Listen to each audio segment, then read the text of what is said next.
mäng on. Pärnu kaitseliin on valmis selleks tsenderduseks ja ka Ott Nõmm, et praegu Pärnu poole pealt läks kõik hästi, mehed olid jaotatud ja ühtepidi nagu pead sa selle puhastama kaitsest ära, et ega teistpidi on kohe nagu palli kaotus otsas. Et justkui nagu palli vallata ikkagi ei saa ja see on selline võitma. Ühtepidi on ka hea, et vahest et ei ole ka ründaja kogu aeg selline sirgjooneline, et annab ka teistele lahendada, nii et ja nüüd on pall kastis. Esimene, ütleme siis päris pealelöök.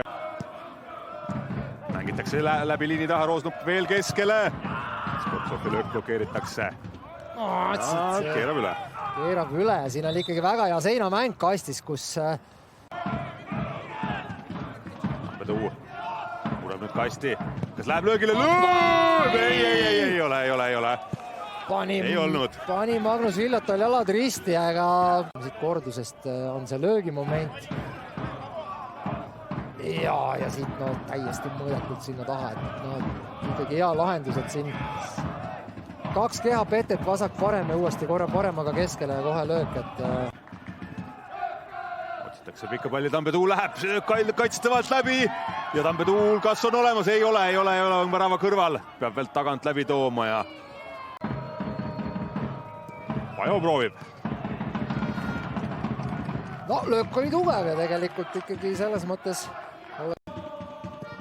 see oli jällegi, et selles mõttes Pajol läks ette nurka, et siin väljal läks taha nurka, et jällegi keerutatakse ümber Vapruse kasti.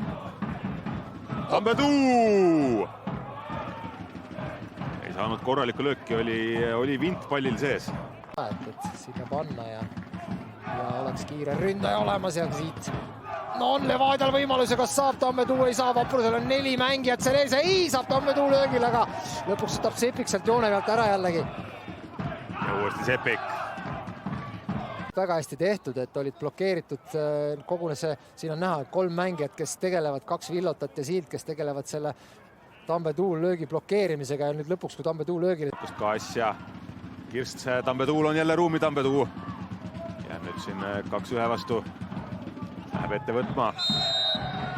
Ja näitab Osumkov, et Mattias Villotasest seekord Vaadjal ei ole neid noori peale tulnud. Skvortsov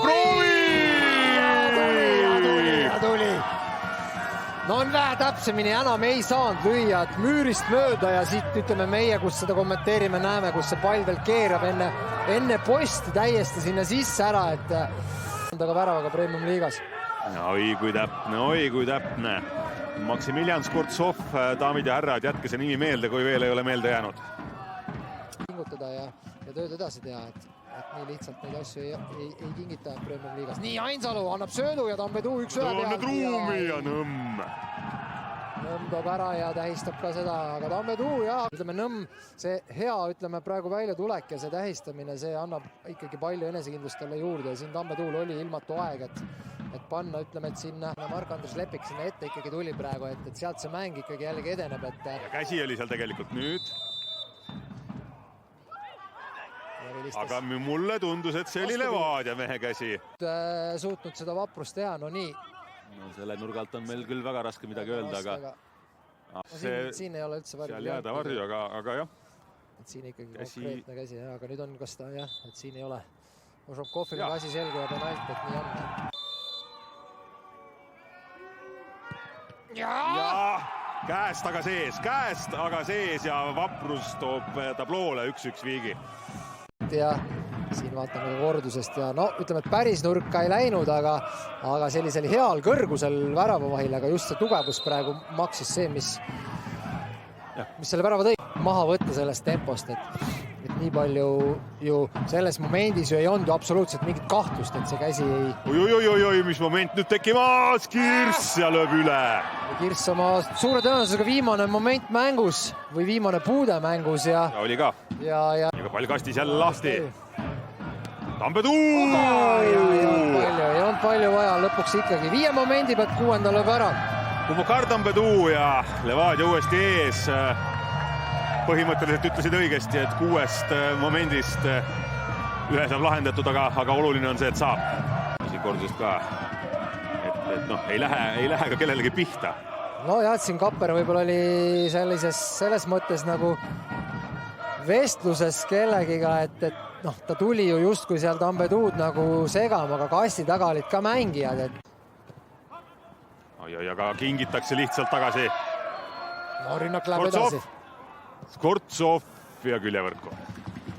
Eranurk Kaasnokov andis siin edu, et Aloe kastis jätkab. ja suluseis on, värav on kirjas. Kahjuks ei loe see. Ja Viidas, vaatame kordusest, no siin pole küsimust jah. No selles momendis jah, et nüüd on küsimus, et kellest ta sinna põrkas see pall, et võib-olla selles mõttes vaadatakse korra üle.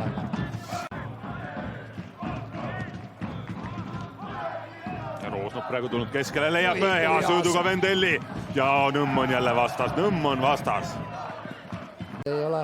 Tal olid need meeles. Aga Nõmm jah, et siin tänane mäng ikkagi. Poolikus tema asemele ei lähe, nii et ründejõudu juurde ja siin momente.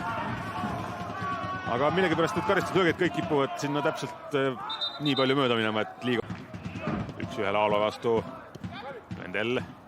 Oi, kus pöörab mööda. Ja see pikk blokeerib, aga Kõlvart, no vahetusest tulnud mehed ei saa nii lihtsalt lubada mööda. No see on kooli raha, et selles mõttes. Nii, aga nurgalöök. Sportsov annab, natuke madalaks jääb, aga hästi jääb madalaks. Otto saab löögile ka. Ja tuleb uus. Ja hästi Vallik küsis seal, aga on pall kastis! Oli see võimalus ikkagi olemas. Kapten Magnus Villota jõuab sinna 5 kasti joonele. Nüüd Panjusomkov vilje suhu.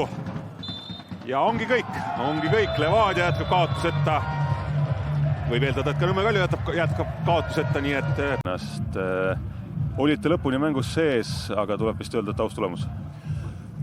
Jah, eks aus tulemus selle koha pealt, et Levadia valdas palli rohkem ja eks me seal värava ees tegelikult oli küllalt olukordi, kus me saime seal õigel ajal seal jala vahele ja viskasime seal pallid ette, et kindlasti jah, see Levadia rünnak oli terav ja saime hakkama seal, aga eks meie puhul on see standardolukorrad ja eks seal on juba 3. mäng järjest meil lüüakse standardis päris palju väravaid, nii et on koht, mille kallal tööd teha. Ja kindlasti, et lõpptulemus on meile meelepärane, selle järgi me siia tulimegi. Ainukene ütleme, murekoht on see võimaluste realiseerimine ja ma ei mäleta mängu, kus oleks niivõrd palju häid momente tekitatud ja